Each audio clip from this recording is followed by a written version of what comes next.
originally from Laos, born in Laos, and our family had to escape Laos. My parents are from Cambodia, so they escaped the Cambodian genocide. In the 90s, they had 2 children in Cambodia. We fled to Thailand. I remember the first day in America very, very clear and vividly. I remember seeing a TV set for the first time. I remember having my first soda for the first time. I remember how soft laying on a mattress was for the first time. And I knew I was in a better place. Hey, the folks that work at CRAC also have that same refugee experience. Most of the staff members at CRAC can speak what it's about, their own experiences and their family's experience in coming into this country. What I learned in the Cambodian community is that, maybe about 90% of the parents that come here suffer from post-traumatic stress disorder because of the Khmer Rouge, or the Second Holocaust, which wiped out nearly 1/3 of the population. Starting in 1975, Southeast Asian refugee families escaping the violence in Cambodia, Laos, and Vietnam settled in California over the course of 25 years. Many lived in poverty and life was tough, especially for young boys, who because of unresponsive schools, racial discrimination, and few job opportunities turned to drugs and crime as a way to survive. One of the issues that KGA is actually working on is the secondhand trauma that the youth face as a result of being the children of refugees. It was safe, but at the same time it was bringing more gangs and more drugs into the school. The pressure I was going through in my middle school years was mainly more racial profiling. When I was attending middle school, I was always going against the Latinos or the Caucasians or African Americans. Me growing up, I got expelled when I was in middle school. Got expelled when I was in 8th grade. At high school, I dropped out when I was a junior. Growing up, we didn't have those role models. Our role models were people in gangs, our bigger brothers, they were in gangs, our cousins, they were in gangs. This is all you know, so you kind of follow in their footsteps. It was hard growing up. It was like a lot of drugs, gang violence where I was growing up, and it was like a lot of negativity when I was younger. Right about 14, 15, 16, I was in and out of jail. These are the young men that are at like the highest risk of dropping out or being pushed into the prison pipeline. There's very, very little inclusion of Asian Americans at all in the discussion of boys and men of color. And I think it goes back to the concept of the model minority myth, the reality that somehow Asian men are A, not people of color, or B, don't experience the same challenges that our African American and Latino brothers face.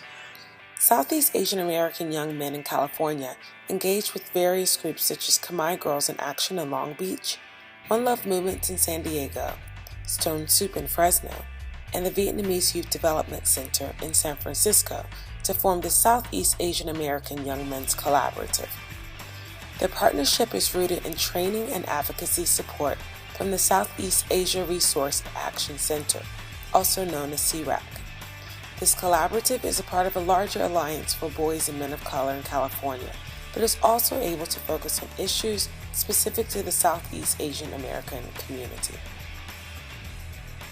I think for these young men, they grow up in the same communities as African American and Latino boys and men. So I think that's the most important element of it, just making sure that it's inclusive to be part of the narrative. I think at the end of the day, the solutions will very much align, and the solutions about how we go about fixing the problems in our community will definitely overlap.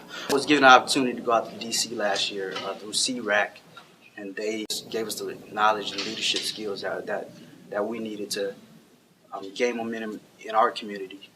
For CRAC, our role is to try to serve as the intermediary between folks that are doing amazing work on the ground, but also being able to connect them to policymakers that ultimately have the ability to make larger systemic change that has the profound impacts on our communities. We also build relationships with our local politicians to bring awareness to these issues, because most politicians that I've talked to aren't even really aware of these unique needs of refugees. My dad got deported for the smallest reason ever.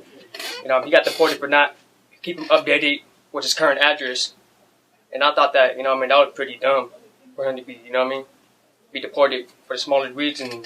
After my older brother's been deported, I myself is working for a military contractor. I have a younger brother that's serving in the United States Army, and he's out there, protecting the flag that my older brother used to pledge allegiance to. So one of the things that KGA is really working on is trying to make sure that their resources and the schools and the school district here in Long Beach is equipped enough to be able to handle and take care of those youth as they move through the education system. One way we try to approach the students at the skate park is utilizing our members to make that first contact. But me personally, the way I approach it is just make sure that I am real and honest. When I was younger, not knowing who I was made me more susceptible to explore different avenues. I think for our young boys, just having that grounding is really helpful for them to make healthy decisions around their lives. And I said, I should be doing more for the community. We didn't have enough leaders. Maybe we had leaders and role models growing up we can guide these youth, to become great. 16, I was in and out of jail. And, I finally made a change and trying to do some positive things for myself and help out the community. And, we're affiliated with the One Love movement. And we're family over everything and trying to teach kids a better way of living than just committing crimes. The path that I went through, and I don't want to see them in jail. I don't want to see them rot in jail. I just want them to see go on a good, straight, narrow path. And hey, he actually made it. He go to school, he graduated, probably got his bachelor's. We want to teach the kids in a way of always love your family. We are the people, we are the voice, and we can make a change. We don't have to have them make the decisions for us. If we want something done, if we have enough people and we have enough support, we can do it. And I think that was the biggest thing I learned was people power, really, and youth power. Well, I want people to know that as a Southeast Asian, we're here, we're willing to fight to do whatever we can just to make a name for ourselves. It's like I said, it's more than just immigration, it's about developing leaders to create those kind of changes that we need in our community. We're a new community, but in a way we're trying to figure things out. I think this type of leadership development, this type of education, this type of awareness is what's needed for our future generations.